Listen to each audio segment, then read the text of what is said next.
Putting it on their their hair. A solar power system will reduce the cost of hair care in this house, which is one reason the Dazos are installing them. Let's meet the guys in charge. Pleasure to meet you. Alan Sindelar, Alan, of Energy. good to meet you. Hi, Steve. Mark Drummond. Mark, good to meet you. Nice to meet you, too. So how many solar panels are you putting in? There's a total of 20 panels on this system. And how much power will that give you? About 4,000 watts. That'll cover 30% of this family's electrical needs, and it'll cut their power bill by $140 a month. But how do these panels work?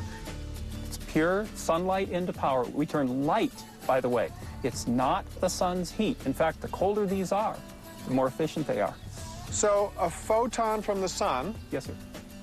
hits the electrons circling around its Inside, nucleus. Yes, One of those electrons jumps out, travels down a wire. yes. And it eventually returns.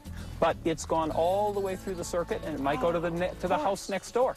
You're just using it. Just using So the it. sun is like a pump. That's correct. It's an electron pump. The sun is the source of energy. This is just a way of turning it into useful power. These panels are mounted on rails, so as the temperature rises, air flowing around the panels can help cool them down. Although mounting the panels is pretty simple, there's one precaution you have to take. So what we need to do here is make sure we have a grounding clip in there, which we do. And Show us that. Show us the grounding clip. that'll electrically bond the module frame to the rail. And grounding is just so if something goes wrong. That's right. If You're one of not these gonna- wires were to come loose and make contact with the rail, you could have as much as 500 volts energizing these rails, which 500 volts? 500 volts DC. You'd feel that. Oh, yeah, you'd feel that. Yes, absolutely. For just a split second. Yeah, it's... 500 volts could kill you. Yes, easily. Yeah. Now that we've grounded the panels, we screw them to the rails, then crawl underneath to plug them all together. You can feel all this power racing through the little wires here. All those happy electrons leaping out of their orbits, racing down those wire pathways, racing into the hairdryer. It's pretty cool. It's cool to think that I am lying under a generating station. You know? Yep. There's a lot more wiring to be done before all 20 panels are up and running. But we do have 10 connected.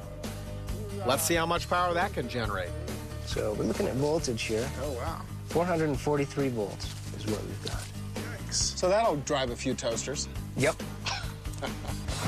If the panels are the muscles of the system, the inverter box is the brains. So we've got all that juice coming down from the roof. Juice is coming down off of the roof through this conduit.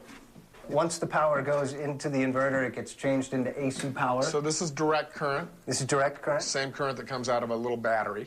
Mm-hmm. Yep. Goes through here, gets turned into alternating current. Yep. It synchronizes with the grid and then connects to the grid. And if you're producing more power than you're using in the house, that's when it would spin the meter backward. Fortunately for the Dazos, New Mexico is one of several states that allow local utility companies to buy excess solar power from homeowners. So this system will provide power for the grid when you're not using it, and power for the house during normal daylight hours. Yep. Sounds great.